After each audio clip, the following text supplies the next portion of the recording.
Hi friends, welcome back to Sangavi talks. இன்றைக்கி நம்ம சேனலில் ஒரு ட்ராமா எக்ஸ்ப்ளனேஷன் தான் பார்க்க போகிறோம்.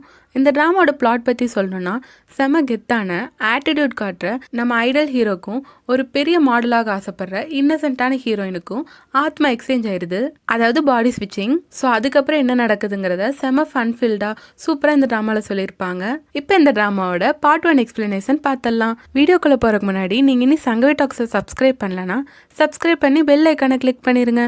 கூடவே இந்த வீடியோக்கு ஒரு லைக்கையும் போட்டுருங்க.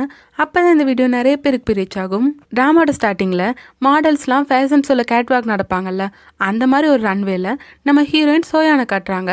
அவளும் செம கூலாக நடந்துட்டு அவள் திரும்பும் போது தான் நம்மளுக்கு காட்டுறாங்க. ஆக்சுவலாக நம்ம ஹீரோயின் சோயான் இப்போ ஒரு ஹை ஸ்கூல் ஸ்டூடெண்ட், அவளுக்கு பெரிய மாடல் ஆகணுங்கிறது ஆசையே. அதனால தான் தன் ஃப்ரெண்ட்ஸ் முன்னாடி இப்போ நடந்து காட்டி எப்படி இருக்குன்னு கேட்டுட்டு இருக்கா. அப்படி நடக்கும்போது கூட தன் ஒரு பெரிய மாடலாக தான் கற்பனை பண்ணியிருக்கா. அதே மாதிரி தான் சோயானோட ஃப்ரெண்ட் நாரேவும் அவளுக்கு பெரிய சப்போர்ட்டு, சூப்பர் டி, நீ தான் அடுத்து மாடலாக போறேன்னு அவளை உற்சாகப்படுத்திட்டு இருக்க. மற்ற பொண்ணுங்களை கேட்டால் அவங்களாம் சொல்கிறாங்க, நீ எப்படி நடக்கிறங்கிறது முக்கியம் இல்லை, எப்படி இருந்தாலும் நீ ஹைட்டு கம்மியாக இருக்க, இந்த ஹைட்டுக்கெல்லாம் உன்னை மாடலாக எடுத்துக்கவே மாட்டாங்கன்னு சொல்ல. ஆனால் அதனால் ஒன்றும் சோயானோட கான்ஃபிடென்ட் போகலை. நான் இப்போ இன்னி லீன் ஆகிறக்கோ ஹைட் ஆகிறக்கோ ட்ரை பண்ணிட்டு இருக்கேன். கூடிய சீக்கிரம் என்னோட ஹைட் ஒரு ப்ராப்ளமாகவே எடுத்துக்காத மாதிரி நான் ஒரு பெரிய மாடலாகி ஜேபோம் கூட நடந்து காட்டுவேன், அதெல்லாம் நீங்கள் பார்க்க தான் போறீங்கன்னு சவால் விட்டுட்டு இருக்கா.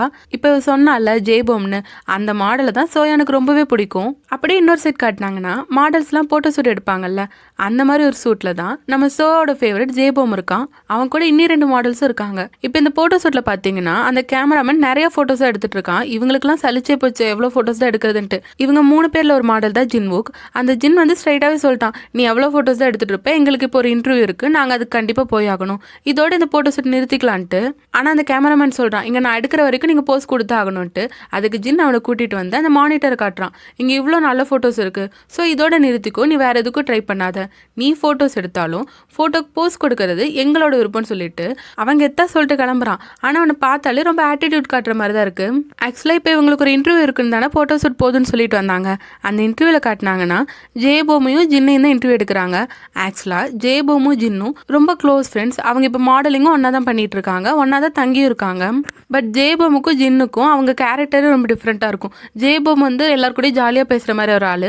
ஆனால் ஜின்னை பொறுத்த வரைக்கும் ரொம்ப ஆட்டிடியூட் காட்டுவான். அவன் ஒரு பெரிய மாடலுங்கிற ஒரு கர்வம் இருக்க மாதிரி நடந்துப்பான். இப்போ இந்த இன்டர்வியூவில் கூட ஜேபோமுக்கு நிறைய girl fans, high school fans நிறைய பேர் இருக்காங்க. அதை பற்றி ஜின் கிட்ட கேட்க அவன் அதை பற்றிலாம் சுத்தமாக கவலைப்படல. சும்மா ஹை ஸ்கூல் பொண்ணுங்க ஃபேன்ஸ் இருந்து என்ன பண்ணுறது, டிசைனர்ஸுக்கு நம்ம பிடிக்கணும் அவ்வளோதானேன்னு சொல்லிட்டு அவன் அந்த மாதிரி தான் பேசிகிட்டு இருக்கான். ஆனால் ஜேபோமை கேட்டாங்கன்னா அவன் ஜின்னை ரொம்ப பாராட்டான். ஜின்னுக்கு இந்த மாடலிங்கில் இருக்க பெரிய தகுதி இருக்குது, என்ன காட்டிலும் அவன் தான் ரொம்ப சிறந்தவங்கிற மாதிரி இந்த ஜேபோம் பேசிகிட்டு இருக்கான். அப்போ அந்த இன்டர்வியூ எடுக்கிற பொண்ணு ஜின் கிட்ட, நீங்கள் மிஸ்டர் போனோட ரன்வேல நடக்க போகிறீங்கல்ல, அந்த வாய்ப்பு கிடைச்சது நீங்கள் எப்படி பார்க்குறீங்க, உங்களுக்கு எப்படி அந்த வாய்ப்பு கிடைச்சதுன்னு நினைக்கிறீங்கன்னு கேட்க அதுக்கும் அவன் வழக்கம் போல் ஆட்டிடியூடாக தான் பதில் சொல்கிறான்.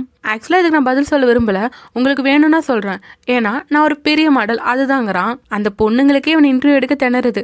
அவங்க அடுத்த கொஸ்டினா, கிளாடோட ஃபினாலேயில் உங்களை தானே ஜட்ஜாக போட்டிருக்காங்க, அதுக்கு நீங்கள் எந்த மாதிரி ஜட்ஜ்மெண்ட் கொடுப்பீங்கன்னு கேட்க இவன் சொல்கிறான், என்னை பொறுத்த வரைக்கும் மாடல்ஸுக்கு முக்கியம் ப்ரொப்போசன் தான், அது எப்பயுமே கரெக்டாக இருக்குன்னு சொல்ல. இன்னொரு பக்கம் நம்ம ஹீரோயினை காட்டுறாங்க. ஆக்சுவலாக இப்போ இவங்க சொன்னாங்கல்ல அந்த காம்படிஷன் ஃபினாலே, அதில் நம்ம ஹீரோயின் செலக்ட் ஆயிருக்கா. பட் அவள் ஹைட்டை மீறியும் அவள் செலக்ட் ஆயிடுவேன்னு நினச்சிட்டு இருக்கா. ஆனால் இன்னொரு பக்கம் இவன் பாடி ப்ரொப்போசன் வச்சு தான் செலக்டே பண்ணுவேன்னு சொல்லிட்டு இருக்கான். இப்போ அப்படியே ஜின்னோட வீட்டில் காட்டினாங்கன்னா ஜின்னு ஜேபம்லாம் ஒன்றா தானே தங்கியிருக்காங்க. அந்த வீட்டில் இன்னும் 2 பேர் இருக்காங்க.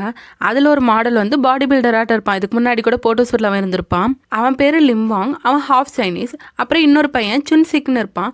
அவன் இப்போ தான் கொஞ்சம் கொஞ்சமாக சின்ன சின்ன மாடலாக பண்ணிட்டு இருக்கான். இப்போ ஒரு காம்படிஷன் சொல்லிட்டு இருந்தால, அந்த காம்படிஷனோட ஃபினாலேக்கு அவள் ரெடி ஆகிட்டு இருக்கா. அதுக்கு என்ன ட்ரெஸ் போடலான்ட்டு சோவும் நாரேவும் மண்டை பிச்சுட்டு இருக்க. அப்போ சோவோட அம்மா வராங்க.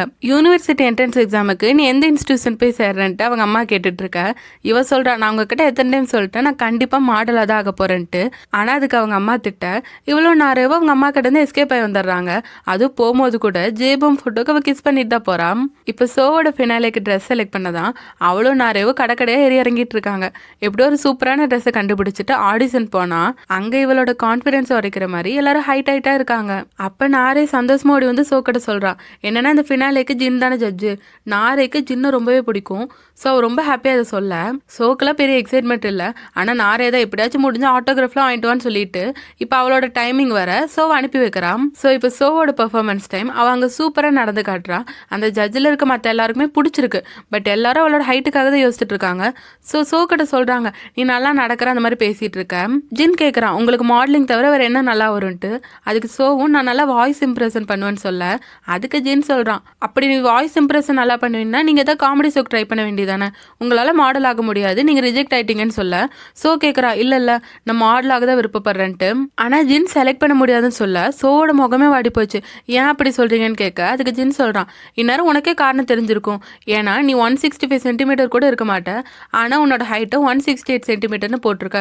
அதனால உனக்கே தெரியுதுல நீ கண்டிப்பாக மாடல் ஆக மாட்டேன்னு சொல்ல ஸோ சின்ன பொண்ணு தானே கொஞ்சம் துடுக்குத்தனமாக பேசுகிறான். இல்லை நான் கண்டிப்பாக மாடல் ஆவேன், நான் நல்லா பண்ணிடுவேன், என்ன செலக்ட் பண்ணுங்கன்ட்டு. ஆனால் இவன் சும்மா சொல்லியிருந்தா கூட பரவாயில்ல, அந்த பிள்ளைய ஹர்ட் பண்ணுற மாதிரி பேசி விட்டுறான். சும்மா நினைக்கிறவங்களாம் மாடல்ஸ் ஆக முடியாது, அவங்க பிறப்பிலேயே அவங்க மாடல்ஸ்னு முடிவாக இருக்கும். நீ என்னைக்குமே மாடல் ஆக மாட்டேன்ட்டு ரொம்ப ஹாஸாக பேசி விட்டுறான். அப்புறம் என்ன, இவன் பேசின பேச்சுக்கு அந்த பிள்ளை சோகமாகி நாரேவு சோவோ ஒரு கரோக்கி சென்டரில் போய் கத்திட்டு இருக்காங்க. இன்னொரு பக்கம் ஜின்னும் சுன்சிக்குன்னு அவங்க ஃப்ரெண்ட்ஸில் ஒரு பையன் இருந்தால அவனோட பர்த்டே செலிப்ரேட் பண்ண கரோக்கி சென்டர் தான் வந்திருக்காங்க. அந்த இடத்துல ஜேபோமு, ஜின்னு, சுன்சிக்கு அப்புறம் இன்னொரு பொண்ணு இருக்கா. பட் ஜின்னுக்கு இதுலலாம் பெருசாக இன்ட்ரெஸ்டே இல்லை, அந்த பையனுக்காக தான் வந்திருப்பான். ஸோ அவனுக்கு ரொம்ப டிஸ்டர்பாக இருக்குன்னு அவன் வேற ஒரு ரூமில் அமைதியாக படுத்துட்டான். இன்னொரு பக்கம் சோவை காட்டினாங்கன்னா அவளும் அதே கரோக்கி சென்டரில் தானே இருக்கா.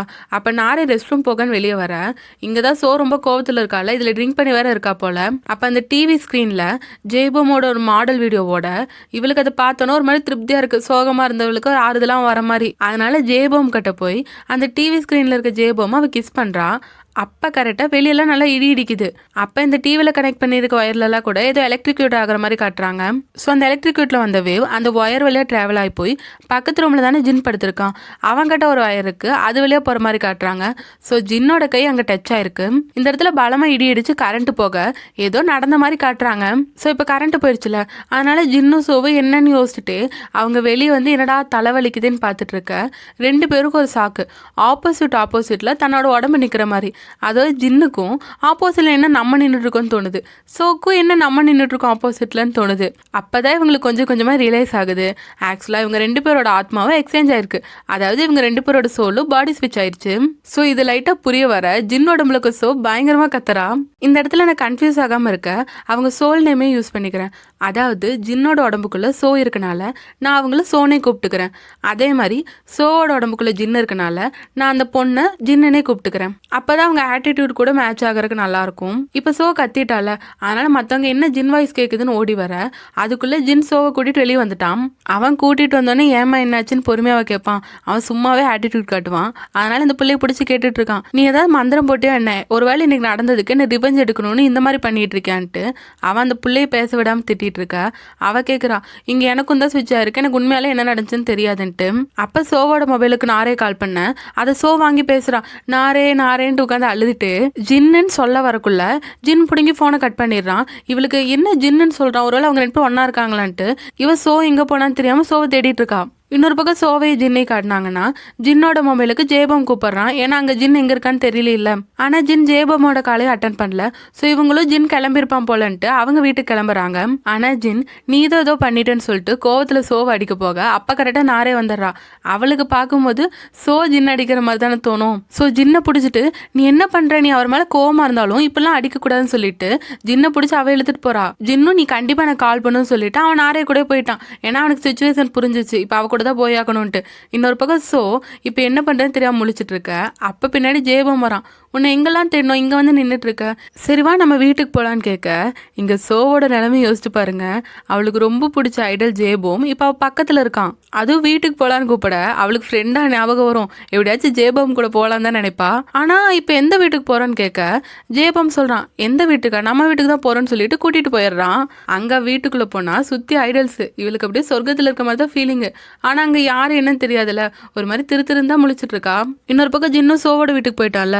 ஸோ சோவோட ரூம் எதுன்னு தெரியாம அவனும் அங்க சமாளிச்சுட்டு இருக்கான். இங்க சோ கண்ணாடியில அவன் முகத்தை பார்த்துட்டு இவன் கேரக்டர் தான் ரொம்ப மோசமா இருக்கு, மற்றபடி பாக்குற கால் நல்லா தான் இருக்கான்னு பார்த்துட்டு இருக்க. அப்ப ஜின் மெசேஜ் பண்றான். அப்ப ஜின் மெசேஜ்ல உன் ஃப்ரெண்ட் நாரே இருக்கால, அவ ரொம்ப ஃபீல் பண்ணிட்டு இருக்கா, நீ எதுக்கு ஜின்னை போட்டு அப்படி ட்ரீட் பண்ண, அவர்கிட்ட ஒழுங்கா மன்னிப்பு கேளுன்ட்டு, அதனாலதான் இதை உங்ககிட்ட சொல்றேன்னு சொல்லிட்டு அதுக்கப்புறம் நான் குளிக்க போறேன்னு சொல்றான். ஆனா இங்க சோக்கு பயங்கர சாக்கு, இல்ல முடியாது, நீ குளிக்க கூடாதுன்னு அவன் நினைச்சிட்டு இருக்கா. ஆனா வேற வழி இல்லையில, இவளும் இப்போ இங்கே குளிச்சுதான் ஆகணும். இவளுக்கு சுத்தமாக விருப்பமே இல்லை. மனசு திட பண்ணிட்டு குளிக்க போனா அப்புறம் அந்த வீட்டுக்குள்ளே பயங்கரமாக அலறல் சத்தம் தான் வருது. உடனே ரூம்குள்ளே போய் ட்ரெஸ் மாற்ற போயிட்டா. இவ கத்துறதை பார்த்துட்டு ஜெயபமும் என்னாச்சுன்னு பார்க்க வர இவ சொல்கிறா, இல்லை குளிச்சுட்டு வந்தா அதை ட்ரெஸ் மாற்ற போகிறேன்ட்டு. ஆனால் ஜெயபம் கேட்குறான், அது சரி இது என்னோட ரூம் ஆச்சுன்ட்டு.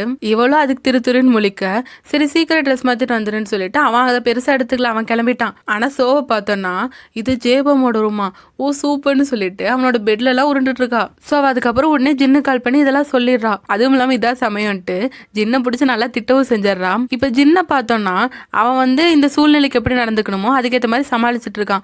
ஆனா சோக்கு ஜின்னோட வீட்டுல யாருமே தெரியாதுல்ல, அதனால இவங்க மறுபடியும் பாடி ஸ்விட்ச் பண்ற வரைக்கும் சமாளிக்கணுங்கிறக்காக யார் என்னன்னு டீட்டெயில்ஸ் எல்லாம் கேட்டுக்கிறா.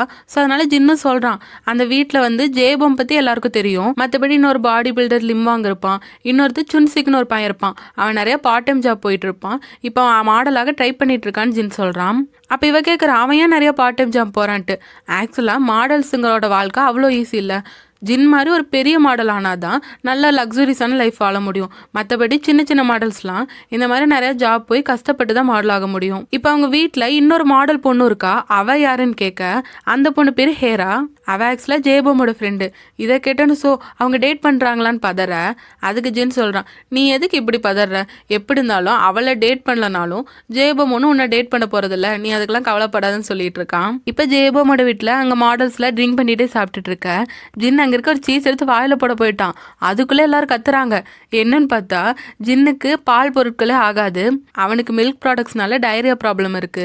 இது தெரியாம இவன் சாப்பிட போக எப்படி அவங்க தடுத்துட்டாங்களா, இவனு இப்போ சமாளிச்சாகணும்ல. அதனால சொல்றான், இன்னைக்கு நம்ம கரோக்கி சென்டர் போயிருந்தோம்ல, அங்க எனக்கு எலக்ட்ரிக் ஷாக் அடிச்சிருச்சு, அதுக்கப்புறம் ஒரு மாதிரி எனக்கு எல்லாமே மறந்த மாதிரி இருக்கு, ஸோ நீங்க எனக்கு ஹெல்ப் பண்ணீங்கன்னா அதுலேருந்து நான் ரெக்கவர் ஆயிடுவேன்னு சொல்லி சமாளிச்சுட்டு இருக்கான். இன்னொரு பக்கம் ஜின்னை காட்டினாங்கன்னா சோவோட ட்ரெஸ்லாம் பார்த்து என்ன இந்த பொண்ணு கொஞ்சம் கூட ஃபேஸ் அண்ட் சென்ஸே இல்லைன்னு சொல்லிட்டு அப்படியே சோவோட பெட்ல உட்காந்து கம்ஃபர்டபுளா தூங்குறான்.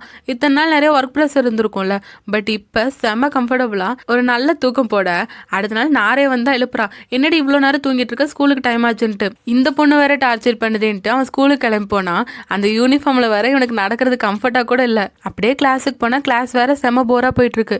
இதுல பழக்க தோசத்துல பாய்ஸ் ரெஸ்ட் ரூம் வேற யூஸ் பண்ணிட்டு அவன் பாட்டு கூட நடந்து போயிட்டு இருக்கான். அப்புறம் நாளை எப்படியாச்சும் போக்கி ஆகணும்னு மெடிக்கல் ரூம்ல வேற ஃபேக்கா ஒரு நடிப்பை போட்டு அங்க கொஞ்ச நேரம் இருக்கா. அங்கதான் ஹைட் பாக்குற மிஷின் இருக்குல்ல, சரின்னு அதுல செக் பண்ணி பார்க்க ஸோ 165 சென்டிமீட்டர் ஹைட் கூட இல்லை. அதுக்குள்ள இந்த பொண்ணு என்ன கேடி வேலை பார்த்துச்சுன்னு சொல்லி அவன் யோசிச்சுட்டு இருக்கான்.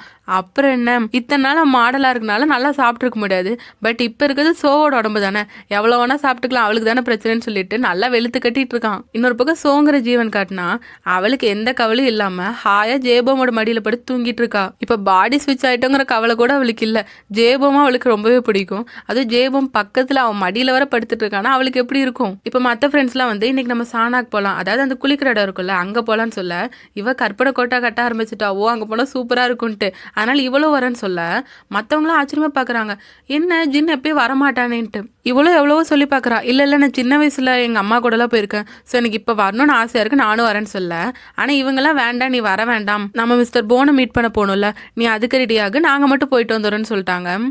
சோவும் ஜின்னுக்கு மெசேஜ் அனுப்புறான், ஏதோ போனை மீட் பண்ண போகணும்னு சொன்னாங்கல்ல, அது என்ன மீட்டிங்ட்டு. இந்த மெசேஜ் பார்த்தோன்னா ஜின்னுக்கு வேற எதுவும் முக்கியம்னு தோணல. அந்த கிளாஸ்ல இருக்க டீச்சரை கூட கலாய்ச்சி விட்டு கிளாஸை கட்டடிச்சு வெளியே வந்துட்டான். ஆனா போனதுக்கு அப்புறம் நாரே மெசேஜா போட்டு தள்ளிட்டு இருக்கான். அடியே சோ எங்கடி போன, என்ன ஆச்சு, இந்த உலகத்துல தான் இருக்கேன்ட்டு அவ 10,000 மெசேஜ் அனுப்பிட்டு இருக்க. அது வரை உனக்கு ஒரு பக்கம் கடுப்பா இருக்கு. இன்னொரு பக்கம் பார்த்தீங்கன்னா அங்கே சோ நிற்கிறா. ஜின் அப்படியே வாயை பொழந்துட்டான். ஏன்னா அவன் எப்படி ஃபேஷன் சென்ஸ் உள்ள ஆள், எல்லாரையும் ஃபேஷன் சென்ஸ் கூட உங்களுக்கு இல்லையான்னு திட்டுறாள். ஆனால் அவனை இந்த சோ எப்படி ரெடி பண்ணி வச்சிருக்கான்னா ஏதோ யூனிக்கான டிசைன்னு காமெடியாக ஒரு ட்ரெஸ் போட்டு வந்திருக்கா. என்னால் இதை பார்க்கறது கூட சகிச்சுக்க முடியலன்ட்டு உடனே போய் ட்ரெண்டியான கிளாத்ஸ்லாம் வாங்கிடுறான். ஸோ அந்த ட்ரெஸ் எல்லாம் போட்டு வந்ததுக்கப்புறம் தான் இவனுக்கு கொஞ்சமாச்சும் நிம்மதியாக இருக்குது. நீ இப்போ ஒரு பெரிய மாடல் ஜின்னா இருக்க, இந்த மாதிரி ட்ரெஸ்லாம் போட்டு என் மானத்தை வாங்காதான்னு சொல்லிட்டு இப்போ இவங்க போனுன்னு ஒருத்தரை மீட் பண்ண போகிறதா இதெல்லாம் சொன்னாங்கல்ல, அவரை பற்றி சொல்கிறாங்க. ஆக்சுவலாக அவர் ஒரு பெரிய டிசைனர். அவரோட ரன்வேல தான் இவங்க நடக்க போகிறாங்க. அதுக்கு இன்னும் கொஞ்ச நாள் இருக்குது. ஜின்னும் இந்த ஈவெண்ட்டை தான் ரொம்ப எதிர்பார்த்து காத்துட்டு இருந்தான். ஆனால் அதுக்குள்ளே தான் இந்த மாதிரி பாடி ஸ்விட்ச் ஆயிடுச்சு. ஸோ இந்த ஈவெண்ட் நடக்கிறதுக்குள்ள எப்படியாச்சும் இவங்க திரும்ப அவங்க உடம்புக்குள்ளே போய் ஆகணும்னு இவங்க யோசிச்சுட்டு இருக்காங்க. ஆனால் இப்போ அவரை மீட் பண்ண போகிறக்கு எப்படியாச்சும் சமாளிச்சாகணும்ல. அதனால ஜின் சோக்கு எப்படிலாம் நடக்கணும், எந்த மாதிரி அங்கே நடந்துக்கணும்னு எல்லாமே சொல்லி கொடுத்துட்டு இருக்கான். ஸோ அந்த மிஸ்டர் போனுங்கிறவங்க தான் இப்போ எல்லாரும் மீட் பண்ணியிருக்காங்க. மற்ற மாடல்ஸும் அங்கே இருக்காங்க. ஜெயபோமும் வழக்கம் போல் கூலாக நடந்து காட்டிட்டான். மற்ற மாடல்ஸும் நடந்து காட்டினதுக்கப்புறம் இப்போ ஜின் வரான். அதாவது ஜின் உடம்புக்குள்ள சோ வரா. அவ ஜின் சொல்லி கொடுத்த மாதிரியே ரொம்ப சூப்பராக நடந்துடுறான். இப்போ ஜின்னும் இவ என்ன பண்ண போறான்னு பார்க்கறக்காக அவ கூட அந்த இடத்துக்கு வந்திருப்பான். அந்த மிஸ்டர் போனும் பார்த்துட்டு யார் இந்த ஹை ஸ்கூல் பொண்ணுன்னு கேட்க சோ இன்ட்ரோடியூஸ் பண்றா. இவ வந்து எனக்கு தெரிஞ்ச பொண்ணு, இவ்வளவு மாடல் ஆகணும்னு ஆசைப்பட்டுட்டு இருக்கா, அதனாலதான் உங்களை மீட் பண்ண கூட்டிட்டு வந்தேன்ட்டு. சரி ஓகேன்னு சொல்லிட்டு மிஸ்டர் போன் சோ கிட்ட நீங்க சூப்பரா நடந்தீங்க, அப்படியே ஒரு டேர்ன் பண்ணி காட்டுங்கன்னு சொல்ல, இந்த டேர்ன் பண்ணும்போது கூட அது எப்படிலாம் பண்ணணும்ட்டு முன்னாடி ஜின் சொல்லி கொடுத்துருப்பான். அதே மாதிரி சோ ரொம்ப கூலா சூப்பரா பண்ண அந்த 180 டிகிரி டேனை இவ ரொம்ப கூலா பண்ணிட்டால. அதனால மிஸ்டர் போனே பாராட்டாரு, வேற லெவலா பண்ணிட்டீங்கன்ட்டு. ஆனா இங்க என்னன்னா சோக்கு ஜின்னோட உடம்புல இருக்கிறவங்க மறந்து போச்சு.